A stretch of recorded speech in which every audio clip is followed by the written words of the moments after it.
아빠와 함께하는 세계사 제24장 남쪽 바다로 바다의 사나이 쿡 선장. 런던 어느 하숙방에서 제임스 쿡 선장이 멀고도 먼 항해를 떠나는 데 필요한 물품들의 목록을 작성하고 있어. 영국 정부에 고용된 그는 곧 과학 탐사를 위한 항해에 나설 예정이었단다. 그 과학 탐사란 지구의 반대편에 있는 타히티 섬으로 가서 금성을 관측하는 것이었어. 망원경과 측량과 지도 제작을 위한 온갖 도구들이 지금 그의 주위에 쌓인 상자들 속에 들어있고, 그 상자들은 곧 엔데보호라는 이름의 배에 실릴 거야. 먼 바다로 항해를 떠나는 것이 쿡에게는 날마다 고기나 술을 마시는 것처럼 당연한 것이었어. 그는 33살의 나이가 될 때까지 이 세상의 수많은 낯선 곳을 항해하면서 이제까지는 아무도 몰랐던 섬들과 해안들을 탐험하고 지도를 그렸어. 7년 전쟁 때에는 캐나다 해안의 지도를 상세히 그려서 영국군이 퀘벡을 점령하는데 결정적인 기여를 했단다. 그는 석탄 수송선과 전함과 사령선과 거룻배 등 온갖 배들을 다 타본 경험을 가진 그야말로 바다의 사나이였어. 그러나 이번 항해는 이제까지 그 어떤 항해와도 다른 것이었어. 쿡 선장은 금성을 관측한다는 것이 매우 중요한 임무임을 잘 알고 있었단다. 금성이 태양과 지구 사이를 지날 때에는 영국 땅에서는 그 경과가 보이지 않아. 그 경과는 지구의 남반구에서만, 그것도 100년 만에 한 번만 관측할 수 있어. 그래서 영국 왕립학회는 태양의 표면을 가로질러 통과하는 금성의 경과를 정밀하게 관측해 가지고 돌아와 주기를 잔뜩 기대했단다. 금성의 경과를 관측한다는 것은 너무나 흥미로운 일이 아닐 수 없었어. 그러나 그것보다 훨씬 더 쿡 선장의 가슴을 설레게 하는 게 있었어. 그의 손실의 장롱 속에 깊숙이 들어있는 봉투 한 장이 그것이었어. 그 봉투는 조지 3세가 직접 사람을 시켜서 보낸 것이었단다. 그거는 국왕이 쿡 선장에게 전한 비밀 명령이 적혀 있었는데, 타히티에 도착해서 금성 관측을 다 마칠 때까지 절대로 뜯어봐서는 안 되었어. 이윽고 모든 준비를 갖춘 엔데보호가 출항했어. 선원들은 어서 빨리 타히티에 도착하지 못해서 안달을 했대. 거기에는 눈부신 해변과 싱싱한 음식과 세상에서 제일 아름다운 여자들이 있다는 소문을 모르는 사람이 없었거든.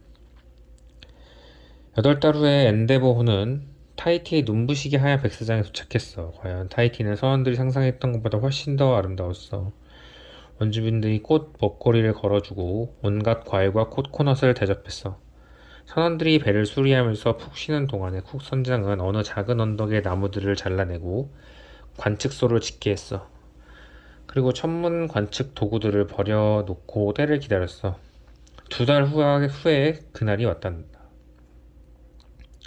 작고 까만 점이 천천히 태양의 표면을 가로질러 가는 게 보였단 말이야. 쿡 선장은 온몸의 힘을 다해 정신을 집중해가지고 관측하고 기록했어. 드디어 그 봉투를 뜯어봐도 될 때가 되었어. 밤이 아주 깊었을 때 쿡 선장은 선실에 촛불을 켜놓고 혼자 앉아서 봉투를 뜯었어. 그는 국왕의 명령이 적힌 편지를 2번 읽고도 아쉬워서 한 번 더 읽었어. 거기서 더 남쪽으로 가시오. 우리 영국을 위해서 지구의 남쪽에 있다는 거대한 대륙을 꼭 발견해 주시오. 지구의 남쪽에 있다는 거대한 대륙. 당시의 지리학자들은 지구의 저 아래에는 거대한 대륙이 숨어 있다고 믿었대. 그렇지 않고 북반구에만 대륙이 몰려 있다면 그 무게를 담당하지 못해서 지구가 균형을 잃고 넘어져 버릴 것이라고 생각했던 거야. 그러나 아직은 아무도 그 신비의 대륙을 발견한 사람이 없었어. 그런데 바로 그 전에 태평양을 항해했던 어느 영국 선장이 수평선에서 가물거리는 생전 처음 보는 산맥을 보았다고 보고했단다. 보고를 들은 조지 3세는 이렇게 탄식했다는구나. 배를 보내서 그 땅을 발견해야 해. 그 땅을 우리 영국이 차지해야 한다고. 쿡은 타히티를 벌써 떠날 생각일랑은 손톱만큼도 없는 선원들을 어르고 달래서 남쪽으로 출발했어. 3달 만에 그들은 육지를 보았어. 바다 쪽으로 길게 뻗어 나온 산맥이었어. 그 땅은 거대한 대륙에 붙어있는 반도일까? 그들은 멀찍이 떨어져서 항해하면서 해안을 관찰했어. 알고 보니까 그 섬은 해안선의 굴곡이 엄청나게 심한 내해를 이루고 있는 두 개의 섬이었다는 거야. 쿡 선장이 지금 항해하고 있는 그곳은 뉴질랜드였던 거야. 쿡 선장의 항해 일지에 이렇게 썼대. 지구 남쪽 끝에 있다는 그 대륙에 관해서 말하자면 나는 이제는 그런 것이 있다고는 믿지 않는다. 그는 집으로 돌아가려고 엔데보호의 뱃머리를 돌렸어. 19달 동안 항해에 지칠 대로 지친 선원들이 환호성을 질렀지. 쿡 선장은 집으로 돌아가는 길에는 서쪽으로 향해서 항해하기로 결정했어. 뉴질랜드의 서쪽에 또 어떤 섬이 있다는 것을 뱃사람들 사이에 소문으로 알고 있었기 때문이야. 내친 김에 그 섬의 해안을 탐사해 보고 싶었던 것이야. 곧 그 섬인가 싶은 땅이 시야에 나타났어. 쿡 선장은 물이 아주 잔잔한 작은 만의 배를 대었어. 선원들이 무태 나가서 맑은 물을 찾고 유럽으로의 먼 항해를 시작할 준비를 했어. 쿡 선장은 그 섬의 해안선의 지도를 그렸어. 그 섬에는 생전 처음 보는 희한한 식물들이 너무도 많았고, 그래서 그는 그곳을 보터니만이라고 이름을 붙였어. 보터니는 어느 한 지역에 서식하는 식물들이라는 뜻이야. 엔더보호가 다시 출항했어. 쿡 선장은 해안을 따라서 올라가면서 또 지도를 그렸어. 그는 그 섬을 뉴사우스웨일즈라고 부르기로 했단다. 그 섬의 생김새가 어쩐지 영국의 웨일스 땅하고 비슷해 보이기 때문이었어. 쿡 선장은 자칫하면 다시는 영국 땅을 밟아보지 못할 뻔했어. 어느 날 한밤중에 엔데버호가 산호초에 걸려버렸던 거야. 산호충이라는 이름의 미세한 바다동물의 뼈가 엉켜서 이루어진 쇠처럼 단단하고 칼날같이 날카로운 바위들을 말해. 엔데버호가 향해하던 그곳은 오스트레일리아 대륙의 앞바다인데 거기에는 그레이트 베리어 리프라고 불리는 거대한 산호초가 있단다. 칼날 같은 산호초에 걸린 배에 밑바다에 구멍이 났어. 선원들은 대포를 비롯한 쇠붙이들을 모조리 바다에 던져버리고 밑창에 고인물을 퍼내고 배를 해안에 대고 구멍을 메웠어. 그리고 배가 다시 해안을 따라 올라가며 항해를 하고 쿡 선장은 계속 지도를 그렸어. 이윽고 그는 어느 곳에다가 영국 국기를 꽂고 이제까지 그가 거쳐온 해안 전체를 조지 3세 국왕의 영토라고 선언했단다. 쿡은 자기가 지구의 남쪽에 있다는 그 거대한 대륙을 발견했다는 사실을 아직 알아차리지 못했어. 그가 뉴사우스 웨일즈라고 이름 붙인 그 섬은 실은 그의 상상에 미치지 못할 정도로 거대한 땅덩이였어. 그는 오스트레일리아의 동쪽 해안을 향해했던 거야. 금성을 관측한 기록과 뉴사우스웨일즈의 섬 해안 지도를 가지고 영국에 돌아온 쿡 선장은 수많은 사람들의 환영과 칭송을 받았단다. 그런데 이듬해 그는 다시 한번 지구의 남쪽 끝에 있다는 거대한 대륙을 찾으러 나섰어. 남쪽 바다로의 두 번째 항해에서 그는 온통 얼음으로 덮여있는 남극 대륙을 발견했어. 그제야 그는 그 거대한 대륙을 찾겠다고 하는 것이 시간 낭비일 뿐이었다는 걸 깨달았어. 그렇다고 해서 바다를 향한 그의 열정의 목표를 아주 잃어버린 것은 아니었어. 그는 이번에는 북아메리카를 거쳐서 곧장 중국에 이른다고 하는 저 전설의 북서 항로를 자기가 나서서 찾아보겠다고 결심했어. 그동안 영국 사람들은 그 항로를 찾겠다는 희망을 포기하지 않고 있었던가 봐. 쿡 선장은 예전에 다른 탐험가들과 달리 북아메리카의 서쪽 해안지대를 탐사하기로 결심했단다. 아메리카 사람들이 독립을 선언했던 그 해에 쿡 선장은 뉴질랜드를 거쳐서 북아메리카의 태평양 연안으로 갔어. 그러나 쿡 선장도 북서 항로를 찾아내지는 못했어. 그는 단념하고 왔던 길을 되짚어 집으로 돌아가기로 결심했어. 그런데 타고 갈 두 척의 배가 모두 오랫동안 폭풍우에 시달려서 심하게 망가져 있었어. 돛이 닿아서 찢어졌고 밧줄은 너덜너덜했지. 그래서 쿡 선장은 하와이 섬에 잠시 들러서 배를 수리하기로 했단다. 하와이 원주민들이 꽃 목걸이를 가지고 와서 그들을 맞이하고 온갖 싱싱한 과일과 잘 구운 돼지고기를 대접했대. 현원들 중에는 하와이가 타히티보다 훨씬 더 천국에 가까운 것 같다고 생각하는 자들도 있었어. 그들은 찢어진 돛을 깁고 뻐걱거리는 널판지를 갈아 끼우고 그리고 먹고 또 먹었대. 쿡 선장도 선원들도 미처 몰랐던 게 있었어. 그들은 하와이 원주민들이 왜 그들을 그토록 정성껏 대접하는지 그 이유를 꿈에도 몰랐지. 그 이유가 뭐였냐고? 원주민들은 쿡 선장을 신이라고 믿었던 것이야. 그들의 전설에 따르면 평화와 행복을 가져다주는 로노 신이 바다에 떠있는 숲을 타고 하와이에 돌아온다는 이야기가 있었던가 봐. 쿡 선장의 일행이 타고 온 두 척의 배의 돛대들을 그들은 숲이라고 생각했던 것이지. 그러나 아무리 평화와 행복을 가져다주는 신이라고 할지라도 너무 오래 뭉개고 앉아 있으면 인간들이 그만 실증이 나서 눈총을 주게 되지 않을까? 선원들은 원주민들의 음식을 거의 바닥이 나도록 먹어치웠어. 나중에 그 선원들 중 한 사람이 2주일이 지나자 원주민들이 다가와서 곧 터질 것처럼 불룩한 선원들의 배를 툭툭 손바닥으로 치고 손짓 발짓을 해가면서 무엇이라고 주절거리는데 가만히 들어보니까 이제는 당신들이 떠나야 할 때가 훨씬 지나지 않았느냐고 말하는 게 틀림없었다라고 썼다는 거나. 너무도 맛있는 고기와 과일을 배가 터지도록 먹은 선원들은 말끔하게 새 단장된 배를 타고 하와이를 떠났어.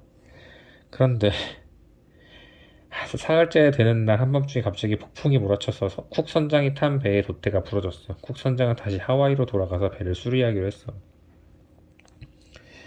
나흘 후에 두 척의 배가 비치적거리면서 다시 하와이에 도착했어. 앞에서 말한 그 선원들은 이렇게 썼어.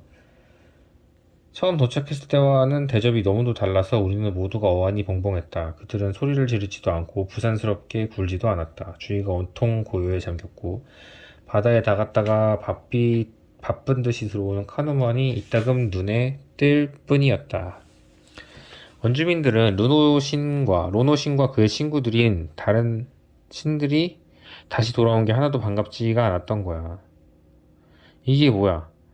행복을 가져다 준다는 신이 행복을 주기는커녕 남의 음식을 배가 터지도록 먹고 돌아간 지 며칠이나 되었다. 그새 또 왔어. 그들은 선원들에게 등을 두리고 음식을 내주지 않았어. 밤이 되자 원주민들은 몰래 쿡 선장의 배에 헤엄쳐 가서 배에 박은 못을 뽑고 간판에 있던 새 연장들을 훔치고 심지어는 구명보트도 한 척 훔쳤대. 쿡 선장은 폭력을 쓰기로 결심했어.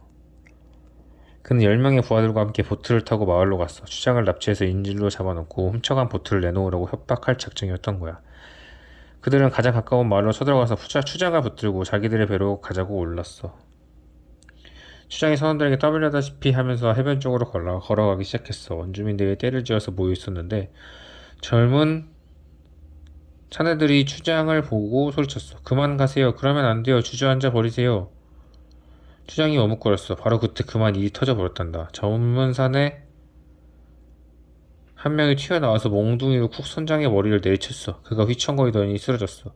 그의 머리카락이 피에 흥건히 젖은 걸 모두가 다 보았겠지. 그는 신이 아니었어. 그는 자기들하고 똑같은 인간일 뿐이었어. 공연히 귀한 음식만 빼앗겼다는 걸 알아차린 격분한 젊은 사내들이 창과와 단검을 휘두르며 우르르 달려나왔어. 선원들은 걸음만 날 살려라 보트를 향해 달아났어. 그 해변에서 쿡 선장 말고도 4명이 죽었단다. 바다의 사나이 쿡 선장의 일생은 그렇게 허망하게 막을 내렸던 것이야. 영국 죄수들의 새로운 터전 오스트레일리아. 쿡 선장이 남쪽 바다를 향해 타던 때 영국은 아메리카를 잃었어.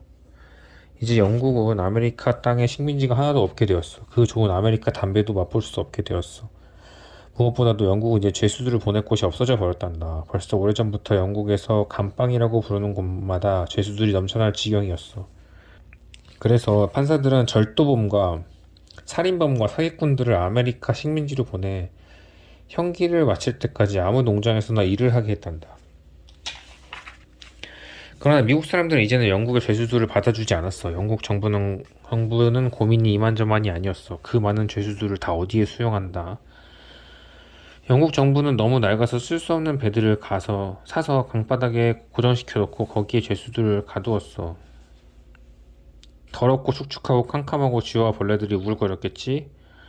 그런데 갇힌 죄수들은 앞을 다투듯이 픽픽 쓰러져 죽었단다. 그러나 영국의 모든 감옥들은 아직도 미어 터지고 있었어. 영국 정부는 마침내 뉴 사우스웨일스 섬을 떠올렸단다. 미국 독립혁명이 끝난 지 10년 후에 물자와 간수들과 죄수들을 가득 실은 11척의 배가 오스트레일리아를 향해 출발했어. 그들의 선전이 영국 깃발을 꽂았던 그 땅의 아무 곳에서나 새로운 식민지를 만들어서 살아보라는 명령을 받았어. 그러니까 오스트레일리아 대륙이 영국의 감옥이 되려는 판이었던 것이야. 오스트레일리아로 가라는 선고를 달갑게 받아들인 죄수는 아무도 없었대. 그곳에는 도시도 없고 항구도 없고 배도 없다는 걸 모르는 사람이 없었거든. 에버리진이라 불리는 신기한 인간이 그 땅에 산다는 소문을 들었지만 어쩐지 좀 무시무시한 사람들이라는 느낌이 들었던 것이야. 게다가 너무도 먼 곳이어서 7년형 정도 받았던 죄수들은 살아서 돌아올 희망을 가질 수가 없었어. 최초의 11척의 배에 탔던 어느 죄수를 재판했던 판사는 이렇게 선고했대. 본 재판관은 피고에게 선고를 내리기는 내리는데 형벌의 구체적인 내용이 무엇인지는 알 수가 없다. 태풍을 만나 난파될 배에 타라는 형벌인지, 전염병에 걸리라는 형벌인지, 굶어 죽으라는 형벌인지, 야만인들에게 떼죽음을 당하거나 사나운 짐승들의 먹이가 될 자들 중에 한 명이 되라는 형벌인지는 본 재판관도 알 수 없다. 그러나 오스트레일리아의 죄수 식민지의 첫 총독이 된 아서 필립이라는 사람은 11척의 배에 탄 수많은 남녀들이 떼죽음을 당하게 둘 생각이 전혀 없었어. 필립은 체구가 작고 머리는 새카맣고 행동이 민첩하고 활기에 넘치고 끈기가 남달리 강한 사람이었대. 보턴이 만내에 상륙했을 때 그는 1,000명 정도의 사람을 데리고 가고 있었는데 그 중에서 4분의 3이 죄수지였다는구나. 빵 한 조각이나 신발 한 켤레를 훔치다가 들켜서 거기까지 온 여자들과 어린아이들도 있었어. 병이 들어서 일을 할 수 없는 사람이 수두룩했는데 무엇보다도 자기들을 가둘 감옥을 짓는 일에 정성을 다할 자는 아무도 없었을 거야. 필립은 죄수들에게 그들을 이제부터 감옥이 아니라 새로운 삶의 터전을 건설하려 한다고 설득을 했어. 그런데 보터니만은 새로운 터전으로 삼기는 너무 좋은 조건이 좋지 않았어. 삼기는 너무 좋은 조건이 좋지 않았대. 좋은 조건이 아니고. 사방이 온통 습지라서 맑은 물이 없었거든. 그래서 그는 해안을 따라 위로 올라가다가 해변이 내륙 쪽으로 쑥 들어온 곳을 발견했어.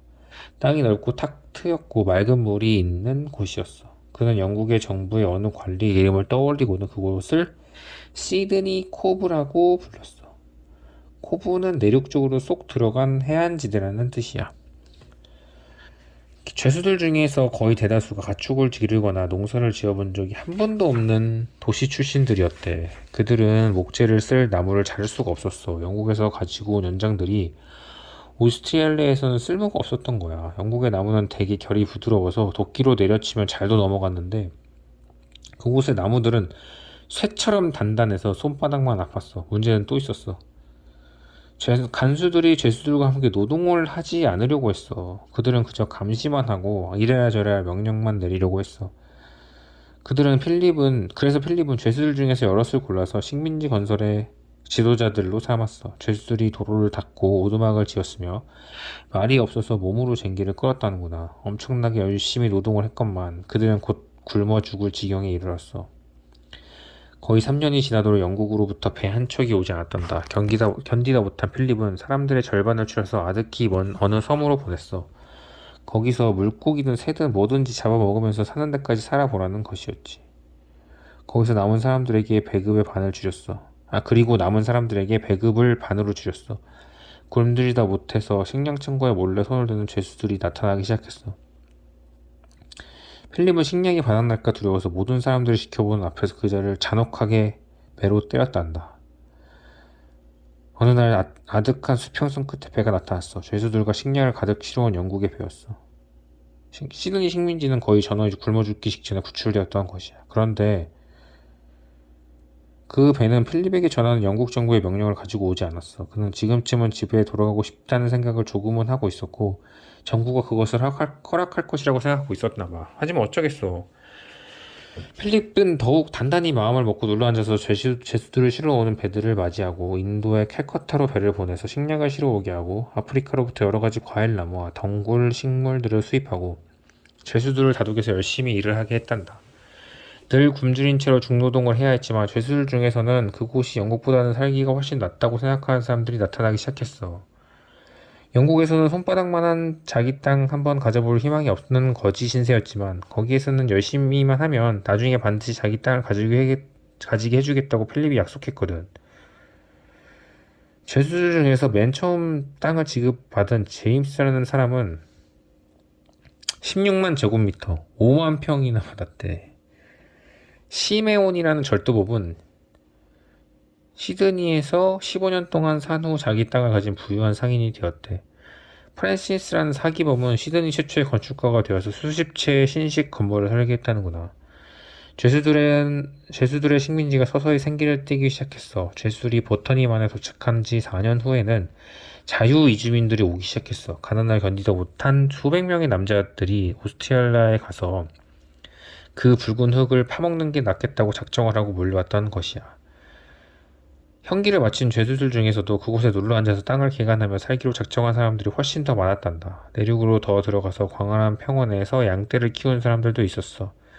그들은 스퀘터스라고 불렸어. 쭈그려 앉은 사람들이란 뜻인데 돈을 주고 땅을 산 게 아니라 아무데나 집을 짓고 그 주위를 자기 땅으로 주장했다는 데서 붙은 별명이란다. 그들은 양모를 런던으로 수출해서 돈을 벌었어. 그러나 그들의 삶은 결코 쉽지 않았어. 그들은 뜨거운 햇볕과 가뭄과 난데없는 홍수를 견디어야 했고 무엇보다도 외로움을 이겨야 했어. 의사도 없고 상점도 없고 도시도 없었어. 1년에 2번 정도 생활 필수품을 파는 마차가 오고 그 편에 우체부가 다녀갔어. 일 외에는 아무것도 할 게 없었어. 아니, 딱 한 가지 있었어. 술을 마시는 것.